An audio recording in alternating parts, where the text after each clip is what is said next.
Cell, cell यानी कि कोशिका। सेल मतलब कोशिका, है ना। कोशिका, कोशिका के बारे में जानना है तो कोशिका जो होता है शरीर की सबसे छोटी इकाई होती है। शरीर के अंदर सबसे छोटी इकाई को हम कहते हैं सेल, यानी कि कोशिका कहते हैं। सेल यानी शरीर की सबसे छोटी इकाई को हम सेल कहेंगे। और इसका जो परिभाषा होता है, इसको एक लाइन में अगर पॉइंट में दिया जाए तो स्ट्रक्चरल एंड फंक्शनल, है ना, functional unit of the body, है ना। तो शरीर की क्रियात्मक व रचनात्मक इकाई को ही क्या कहते हैं, सेल कहते हैं। शरीर की क्रियात्मक या रचनात्मक इकाई को क्या कहते हैं, सेल कहते हैं। और सेल के स्टडी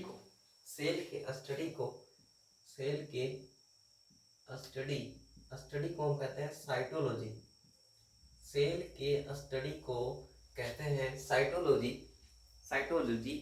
सेल के स्टडी को कहते हैं साइटोलॉजी। और सेल का खोज 1665 ईस्वी में रॉबर्ट हुक ने किया। 1665 ईस्वी में किया। सबसे पहले सेल का खोज किसने किया, तो 1665 ईस्वी में रॉबर्ट हुक ने किया। ठीक है, रॉबर्ट हुक ने सबसे पहले सेल का खोज किया। और जीवित कोशिका का खोज, है ना, जीवित कोशिका का खोज A.V. लुवियन, है ना, लुविन हुक ने किया था। A.V. लुविन हुक ने किया था। ठीक है। और कोशिका का सिद्धांत, है ना, कोशिका का जो सिद्धांत स्लाइडेन, है ना, स्लाइडेन, कोशिका का सिद्धांत जो दिया था स्लाइडेन और स्वान ने दिया था। स्लाइडेन और स्वान ने दिया था। कोशिका का सिद्धांत किसने दिया था, तो स्लाइडेन और स्वान ने दिया था कि जीवों का जो शरीर का जो आंतरिक कोशिका होगा, है ना, उसका कोशिका होगा तो उसी क्या कहते हैं, सेल कहते हैं। सेल का structure and functional unit of body, शरीर की क्रियात्मक एवं रचनात्मक इकाई। Study of cell is known is cytology and cell discovered by Robert Hooke in 1665, है ना। जीवित कोशिका खोज A.V. लुविन हुक ने किया था। सिद्धांत किसने दिया, तो स्लाइडेन और स्वान ने दिया। और शरीर के सबसे छोटी कोशिका माइकोप्लाज्मा, है ना, माइकोप्लाज्मा। शरीर की सबसे छोटी कोशिका माइकोप्लाज्मा, है ना, माइकोप्लाज्मा। शरीर की सबसे छोटी कोशिका तो माइकोप्लाज्मा। और शरीर का सबसे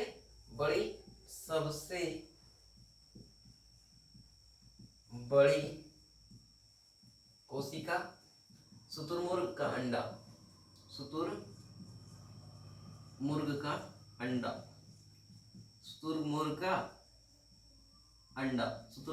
अंडा हो जाएगा। ठीक है। और कहेगा सबसे लंबी कोशिका, है ना, सबसे लंबी कोशिका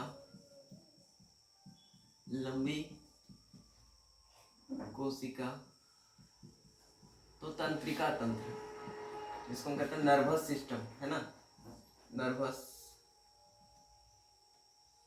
नर्वस सेल, तंत्रिका कोशिका जिसको कहते हैं ना, तंत्रिका कोशिका, है ना। सबसे लंबी कोशिका तंत्रिका कोशिका हो जाएगा। तंत्रिका तंत्र कहते हैं जिसको, तंत्रिका तंत्र, या फिर इसको न्यूरॉन भी कहते हैं। क्या कहते हैं इसको? तो न्यूरॉन भी इसको कहते हैं, इसको न्यूरॉन भी कहते हैं। शरीर में, है ना, शरीर में सबसे छोटा कोशिका, शरीर में सबसे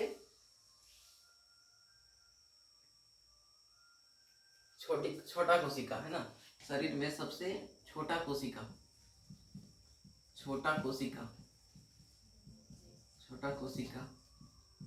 तो हो जाएगा स्पर्म।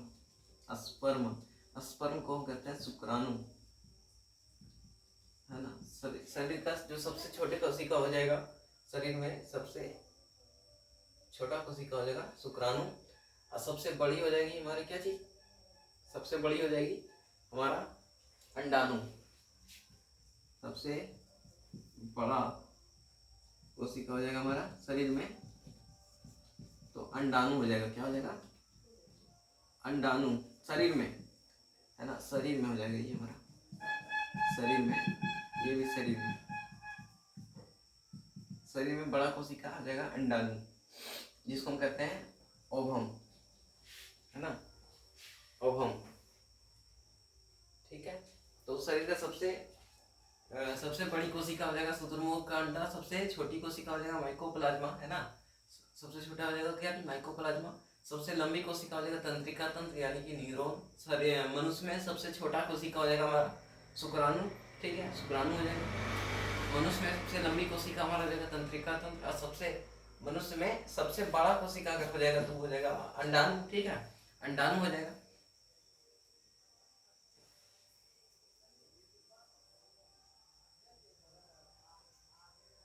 और याद रखिएगा कि लीवर में, है ना, लीवर में सबसे तेजी से, है ना, सबसे तेजी से कोशिका का विभाजन होता है ना। कोशिका का विभाजन सबसे तेजी किसमें होता है? तो लीवर में होता है। किसमें होता है? लीवर में होता है। कोशिका का विभाजन, है ना, कोशिका का विभाजन सबसे तेजी किसमें होता है? तो याद रखिएगा लीवर में होता है, ठीक है, लीवर में होता है।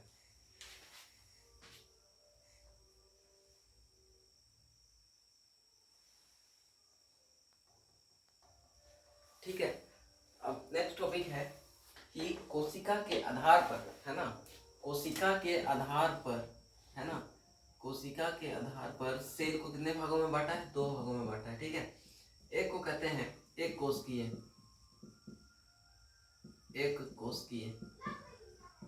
है ना, इसको कहते हैं एक कोशिकीय जीव, है ना, एक कोशिकीय जीव।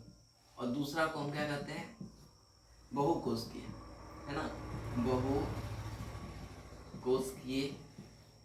बहुकोशिकीय जीव, है ना। इसको अंग्रेजी में कहते हैं यूनिसेलुलर, है ना, यूनिसेलुलर ऑर्गेनिज्म। और इसको हम कहते हैं मल्टीसेलुलर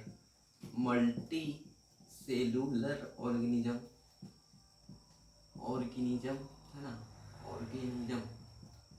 मल्टीसेलुलर ऑर्गेनिज्म, है ना। तो सेल के आधार पर हम कोशिका को 2 भागों में बांटे, ठीक है। सेल के आधार पर कोशिका को हम कितने भागों में बांटे? दो भागों में बांटे। एक होता है यूनिसेलुलर, एक होता है मल्टीसेलुलर, ठीक है। एक होता है यूनिसेलुलर, एक होता है मल्टीसेलुलर। तो यूनिसेलुलर के अंतर्गत वे जीव आते हैं जिसका सिर्फ एक ही कोशिका हो, ठीक है। यूनिसेलुलर के अंदर वैसे जीव आते हैं जिसका क्या हो? एक ही कोशिका से मिलकर बना होता है। यूनिसेलुलर में क्या होता है कि सिर्फ एक ही कोशिका होगा, ठीक है, एक ही कोशिका होगा, तो उसको हम क्या कहेंगे? उसको हम कहेंगे एक कोशिकीय जीव। जब एक सेल होंगे यानी एक कोशिका होंगे, तो उसको हम कहेंगे एक कोशिकीय जीव। एक कोशिकीय जीव में क्या होते हैं? जीवाणु, अमीबा, है ना, एग्जाम्पल में जीवाणु, फिर अमीबा, जीवाणु हो गया, अमीबा हो गया, फिर यूग्लिना हो गया, है ना, यूग्लिना हो गया,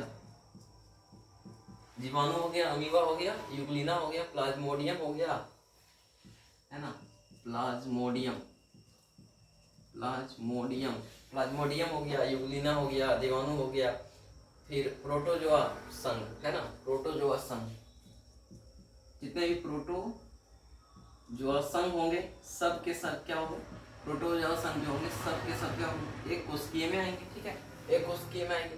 और दूसरा जो हमारा है क्या चीज, बहुकोशिकीय, बहुकोशिकीय में मल्टी सेलुलर सेल, यानी कि वैसा जीव जिनका शरीर जो है एक से अधिक कोशिका से बना होता है, वैसा मतलब जीव जो क्या है एक से अधिक, है ना, एक से अधिक कोशिका से बना हुआ शरीर हो, है ना, एक कोशिका से अधिक कोशिका से बना हुआ सेल को, जीव को हम क्या कहेंगे, बहुकोशिकीय जीव, जिसको मल्टी सेलुलर ऑर्गेनिज्म भी कहते हैं। तो इसके एग्जाम्पल जो हो जाएंगे, इसके एग्जाम्पल जैसे हो जाएंगे, जिसे हम लोग भी, है ना, मनुष्य जिसको कह सकते हैं, मनुष्य हो गया, मनुष्य हो गया, कुत्ता हो गया, है ना, मनुष्य हो गया, कुत्ता हो गया, भेड़ हो गया, है, हाथी हो गया, है, मनुष्य, कुत्ता, भेड़, हाथी, और जितने भी जीव जंतु कह सकते हैं, जितने भी जीव जंतु होंगे सब के सब क्या होंगे, बहुकोशिकीय के अंतर्गत ही आएंगे, ठीक है, बहुकोशिकीय के अंतर्गत ही आएंगे। कोशिकीय कोशिका की जो संख्या होती है जीव के आधार पर निर्भर करता है, कोशिका की जो संख्या होगी वो जीव के आधार पर निर्भर करता है। अगर मनुष्य होगा तो उसमें एक से अधिक कोशिका होगा, है ना, एक से अधिक कोशिका होगा। और युग्मना को पौधा एवं जीव के बीच की कड़ी बोलते हैं, युग्मना को पौधा एवं जीव के बीच की कड़ी कहते हैं ना। इसको जो है, इसको पेड़ और जीव, है ना, जीव के बीच के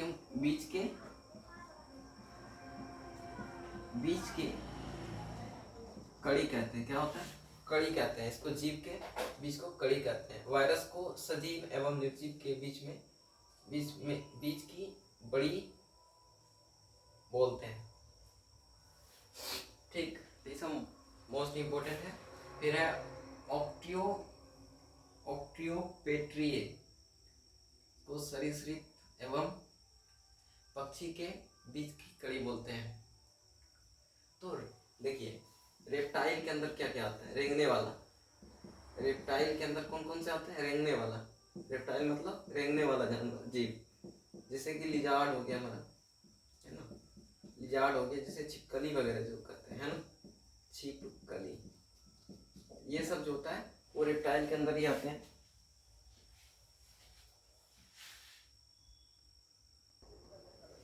तो इसमें सेल, सेल क्या होता है, कोशिका, सेल मतलब कोशिका, सेल मतलब कोशिका, सेल मतलब कोशिका, ठीक है। सेल, सेल के अंतर्गत हम पढ़ लिए, उसका मतलब अध्ययन जो होगा, है ना, साइटोलॉजी कहेंगे। इसका खोज किसने किया, रॉबर्ट हुक ने किया, 1665 ईस्वी में किया। अब पढ़ते हैं कोशिका भित्ति। कोशिका भित्ति क्या होता है, cell wall, cell wall, cell wall, cell wall.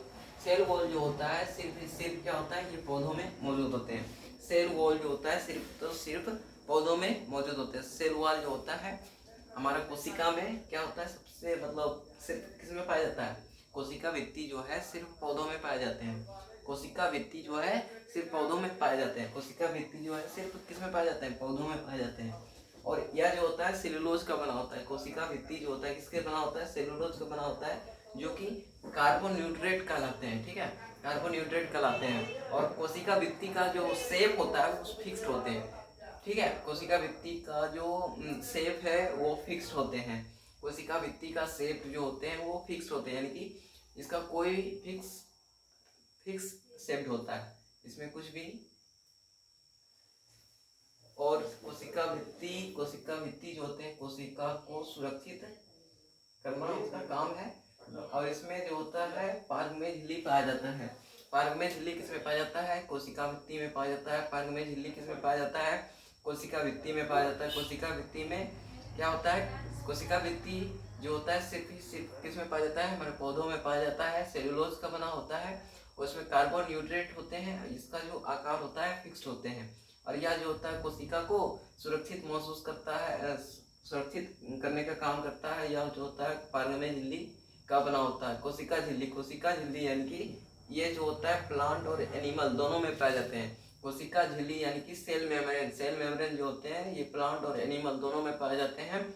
और यह जो होता है अर्ध पार्क में होते हैं यानी कि सेमी पेरामीएबल। कोशिका झिल्ली जो होता है एक अर्ध पार्क में झिल्ली के अंतर्गत आते हैं जिसको हम कहते हैं सेमी पेरीमीएबल। इसका निर्माण जो होता है प्रोटीन और हमारा वसा से होता है। इसका जो निर्माण संबंध सिद्धांत जो है सिंग और निकोसन ने दिया था, सिंग एवं निकोसन ने दिया था, जिसे हम कहते हैं फ्लूइड मैसिक मॉडल क्या है? तो यह एक निर्माण, इस कोशिका के निर्माण संबंध सिद्धांत दिया गया था, सिंग एंड निकोसन ने दिया था, जिसको हम कहते हैं फ्लूइड मैसिक मॉडल। ऊंट और लामा के अंतर्गत आरबीसी में न्यूक्लियस होते हैं यानी कि हमारा केंद्रक पाया जाता है। ऊंट और लामा के आरबीसी में केंद्रक पाया जाता है। ऊंट तथा लामा के आरबीसी में केंद्रक पाया जाता है। माइटोकॉन्ड्रिया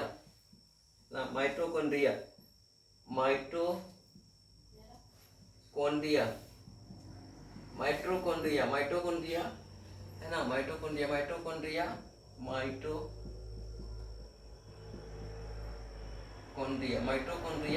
का खोज किसने किया है ना? डिस्कवर्ड अल्टमैन ने किया। किसने किया? अल्टमैन ने किया। माइटोकॉन्ड्रिया का खोज किसने किया? तो अल्टमैन ने किया। और यहाँ क्या होता है, इसके कारण से क्या होता है? ऑक्सीकरण होता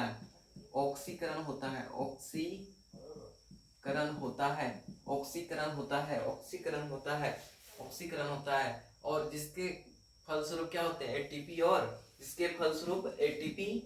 ऑक्सीकरण करने के बाद हमारा क्या होता है? एटीपी एंड ग्लूकोज का निर्माण होता है।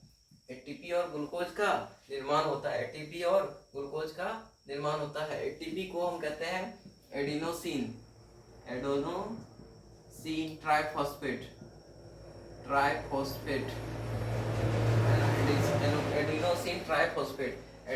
ट्राइफॉस्फेट है ना। और ग्लूकोज जो होते हैं 38 एटीपी से मिलकर बना होता है। ये जो ग्लूकोज है ना, ग्लूकोज जो है ये 38 एटीपी से मिलकर बना होता है। 38 एटीपी से मिलकर बना होता है हमारा एक ग्लूकोज, ठीक है। एक ग्लूकोज 38 एटीपी से मिलकर बना होता है। माइटोकॉन्ड्रिया जो होते हैं 2 झिल्ली से मिलकर बना होता है। माइटोकॉन्ड्रिया जो होता है 2 झिल्ली से मिलकर बना होता है। 2 झिल्ली से मिलकर बना होता है, जिसकी जो आंतरिक झिल्ली होती है ना, आंतरिक दीवार जिसको कहते हैं, इसमें आंतरिक दीवार है ना। आंतरिक दीवार को हम कहते हैं क्रिस्टो। आंतरिक दीवार को कहते हैं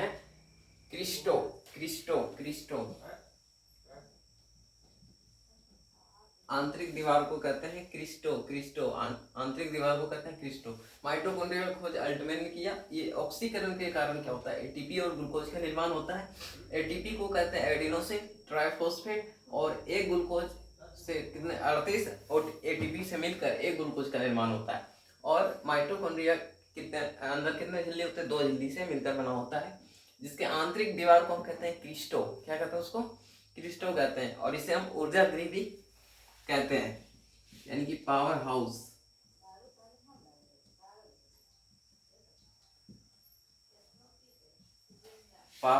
of the cell is known as mitochondria को हम power house of the cell यानी कि ऊर्जा गृह भी कहते हैं। सो क्या कहते हैं? ऊर्जा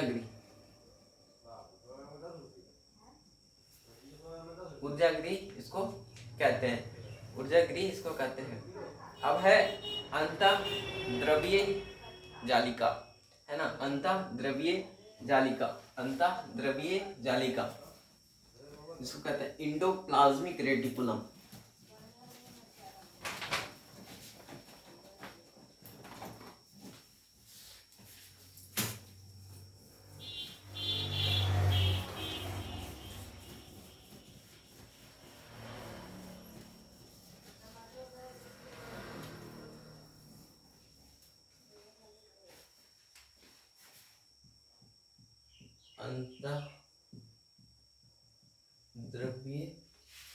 द्रव्य जालिका, जालिका जिसको कहते हैं Indo Indo Indo Indo endoplasmic, है ना, इंडोप्लाज्मिक, इंडोप्लाज्मिक रेटिकुलम, रेटिकुलम अंतःद्रव्यीय जालिका। अंतःद्रव्यीय जालिका जो होता है, यह जो होता है कोशिका को आंतरिक सहायता प्रदान करता है। यह जो है एंडोप्लाज्मिक रेटिकुलम, एंडोप्लाज्मिक रेटिकुलम जो होता है, यह कोशिका को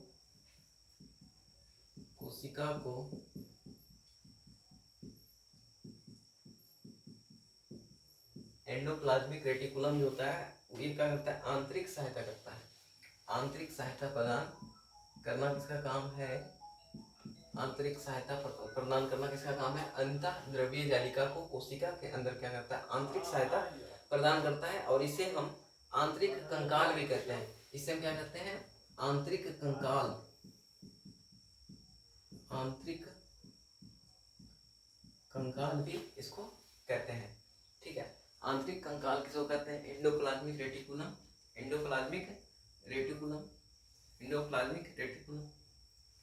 और यह जो होता है दो प्रकार का होता है, यह जो होता है दो प्रकार का होता है। एक होता है इंडोप्लाज्मिक रेटिकुलम जो कि सॉफ्ट में होते हैं, और एक होता है रफ, है ना।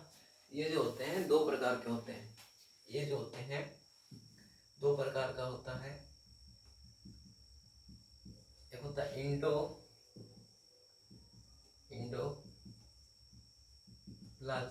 रेटिकुलम, इंडोप्लाज्मिक रेटिकुलम जो कि स्मूथ होते हैं। एक होता है इंडोप्लाज्मिक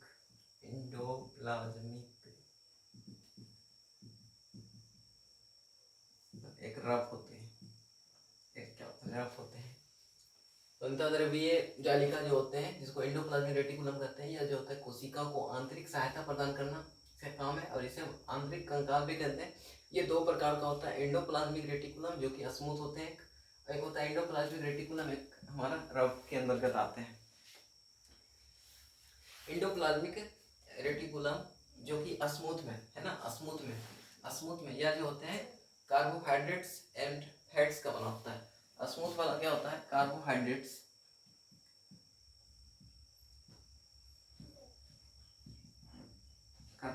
एंड फैट्स के बने होते हैं, कार्बोहाइड्रेट्स एंड फैट्स के बने होते हैं, जो कि हमारा एंडोप्लाज्मिक रेटिकुलम स्मूथ वाला चिकना वाला है ना, ये खुरदुरा हो गया। एंडोप्लाज्मिक रेटिकुलम खुरदुरा अंतःद्रव्यीय जालिका, यह जो होता है खुरदुरा होता है, और इसके अंदर क्या होता है, राइबोसोम।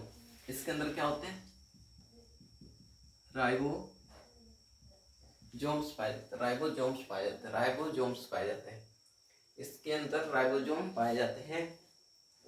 राइबोसोम जो होता है कोशिका के अंदर का सबसे छोटा अंग है। राइबोसोम है, जो राइबोसोम्स है, ये जो है ना, राइबोसोम्स जो है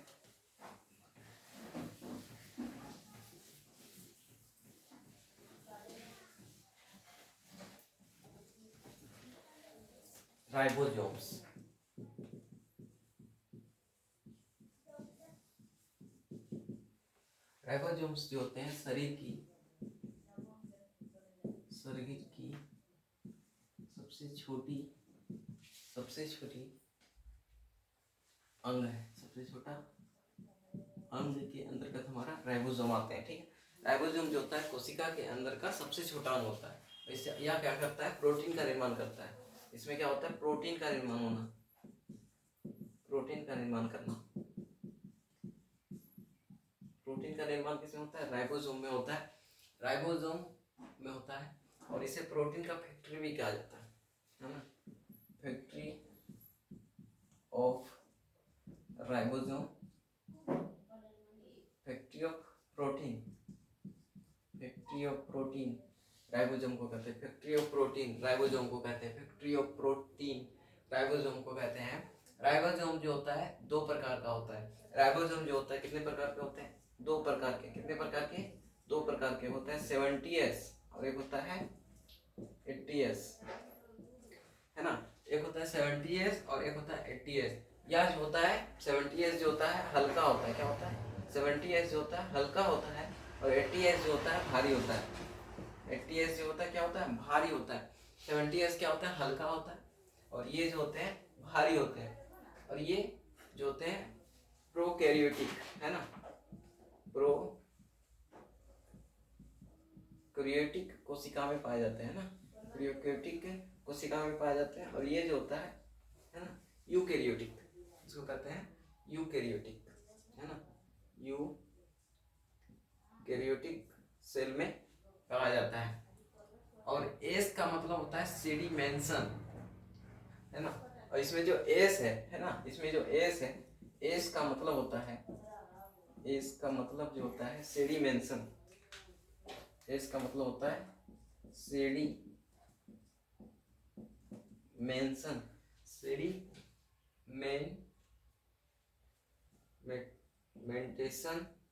है ना, एंड कॉन्फिगरेशन, ठीक है, कॉन्फिगरेशन वजन को दिखाता है, जो कि वजन को दिखाता है, किसको दिखाता है वजन को, जिसको कहते हैं वेट, वेट को दिखाता है, ठीक है। वेट को दिखाना किसका काम है राइबोसोम का। तो शरीर का जो है ना, यह जो होता है कोशिका के अंदर का शरीर के सबसे छोटी अंग के अंदर का रहते हैं। यह जो होता है प्रोटीन का निर्माण करता है, प्रोटीन फैक्ट्री, प्रोटीन का फैक्ट्री किसे कहा जाता है राइबोसोम को कहा जाता है। राइबोसोम जो होते हैं दो प्रकार के होते हैं, होते हैं 70s, है ना, एक होता है 70s, एक होता है 80s, एक होता है 70s, एक होता है 80s। 70s जो होता है हल्का होता है, और ये प्रोकैरियोटिक होते हैं, है ना, प्रोकैरियोटिक कोशिका में पाया जाता है ना, पाया जाता है, प्रोकैरियोटिक कोशिका में पाया जाता है। और ये जो होते हैं 80s जो होते हैं भारी होते हैं, 80s जो होता है वजन, एस मतलब होता है वजन को दिखाना, एस मतलब वजन को दिखाना, और एस को हम कहते हैं सेडिमेंटेशन कॉन्फ्लिक्ट, जिसको वजन का शो करना इसका काम है। 80s यानी कि यह भारी होंगे, और ये यूकैरियोटिक सेल में पाया जाता है, यूकैरियोटिक सेल में पाया जाता है, यूकैरियोटिक सेल में पाया जाता है। इसका मतलब होता है सेडिमेंशन कॉन्फ्लिक्ट, जो कि वजन को दिखाता है।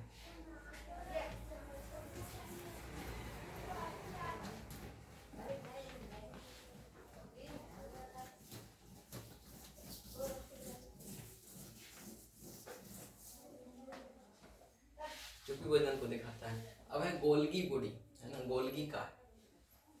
अब गोल्गी कार को पढ़ेंगे, गोल्गी, गोल्गी का, जिसको हम कहते हैं गोल्गी बॉडी,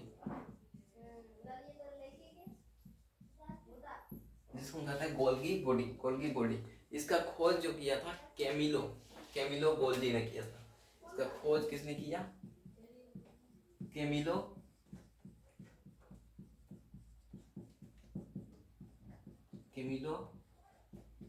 गोल्जी ने किया था। खोज किसने किया कैमिलो गोल्जी ने किया। यह जो होता है पदार्थों के परिवहन का कार्य करता है ना, ये जो है गोल्जी का जो होता है ये पदार्थों का परिवहन करता है, पदार्थों का परिवहन करता है। यह जो होता है पदार्थों का परिवहन करता है, अर्थात इसे यातायात पुलिस के नाम से भी जाना जाता है। इसको जो हम क्या कहते हैं यातायात, यातायात, यातायात पुलिस, जिसको हम कहते हैं ट्रैफिक पुलिस, है ना, traffic police, traffic police, traffic police के नाम से किया जानते हैं गोल्जी काय को कहते हैं। गोल्जी काय को हम क्या कहते हैं ट्रैफिक पुलिस के नाम से जानते हैं, जो कि पदार्थों का परिवहन करता है, इसलिए तो क्या कहते हैं यातायात पुलिस, यानी कि ट्रैफिक पुलिस के अंतर्गत भी आता है। और इसका जो खोज किया था कैमिलो गोल्जी ने किया था, कैमिलो गोल्जी ने किया था। अब चलते हैं लाइसोसोम के बारे में पढ़ते हैं ना, लाइसोसोम,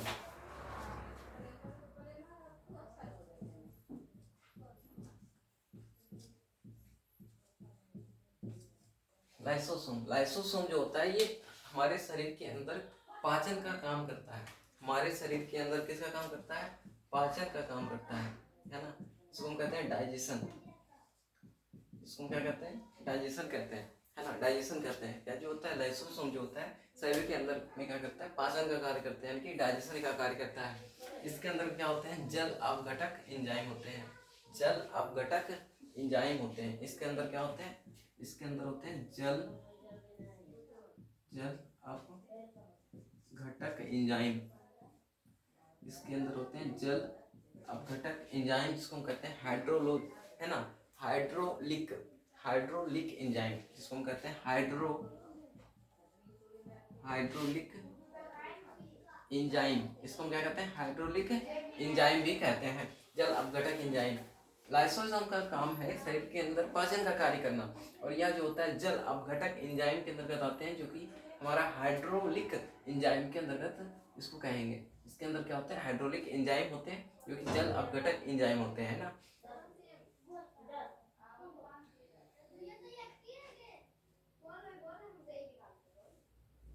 ठीक है, ये सब याद रखना है, मेन पॉइंट है। ठीक है, ये सब याद रखना है। जब पूरी कोशिका काम नहीं करती थी या खुद मतलब फाड़ लेता है, इससे पूरी कोशिका नष्ट हो जाती है। थैली भी काढ़ा ले की सूरज? नहीं, अरे नहीं, कोई काढ़ा ले की काढ़ा? नहीं, नहीं लो है। नहीं। ठीक है, तो लाइसोसोम जो होता है शरीर के अंदर पाचन का कार्य करता है। इसके अंदर क्या होता है? जल अपघटक एंजाइम होते हैं। जब शरीर का कोई भी काम, शरीर का कोई भी कोशिका, है ना, कोशिका जब काम करना छोड़ देता है, तो ये क्या करता है? खुद को क्या कर लेते हैं? खुद पे मतलब अटैक कर लेते हैं, है ना, खुद को फाड़ लेता है। जिसके कारण से क्या हो जाता है? सभी कोशिका क्या हो जाती है? नष्ट हो जाती है। सभी कोशिका क्या हो जाती है? नष्ट हो जाती है। जिस कारण से इसे हम कहते हैं आत्महत्या की थैली, है ना। आत्महत्या की थैली किसको कहते हैं? लाइसोसोम को कहते हैं। लाइसोसोम को क्या कहते हैं? आत्महत्या की थैली। आत्महत्या की थैली किसे कहते हैं? आत्महत्या की थैली किसे कहते हैं? आत्महत्या की थैली किसे कहते हैं? तो लाइसोसोम को कहते हैं। लाइसोसोम को क्या कहते हैं? आत्महत्या की थैली। आत्महत्या की थैली बोलते हैं किसको? लाइसोसोम को। और याद रखिएगा कि आरबीसी के अंदर लाइसोसोम नहीं पाया जाता। नोट में आरबीसी, है ना, आरबीसी के अंदर लाइसोसोम नहीं पाया जाता। आरबीसी के अंदर क्या होता है? लाइसोसोम नहीं पाए जाते हैं। और आरबीसी के मरने के बाद क्या होता है? स्प्लीन में जाता है ना, स्प्लीन में जाता है। और जब आरबीसी जब मर जाता है तो ये क्या हो जाता है? स्प्लीन में चला जाता है ना, स्प्लीन में चला जाता है। स्प्लीन जिसको हम कहते हैं प्लीहा, जब मरता है तो क्या होता है? स्प्लीन में चला जाता है। और इसी कारण से आरबीसी का कब्र गाह जो होता है स्प्लीन को कहते हैं, है ना। इसलिए आरबीसी का जो कब्रगाह है ना, कब्रगाह जो होता है स्प्लीन को कहते हैं, जिसको हम कहते हैं प्लीहा। ठीक है, इसको हम क्या कहते हैं? प्लीहा कहते हैं। प्लीहा को क्या कहा जाता है? इसको क्या कहते हैं? कब्रगाह। तो गोल्गी का जो होता है, यह खोज किसने किया? मेलो गोल्गी।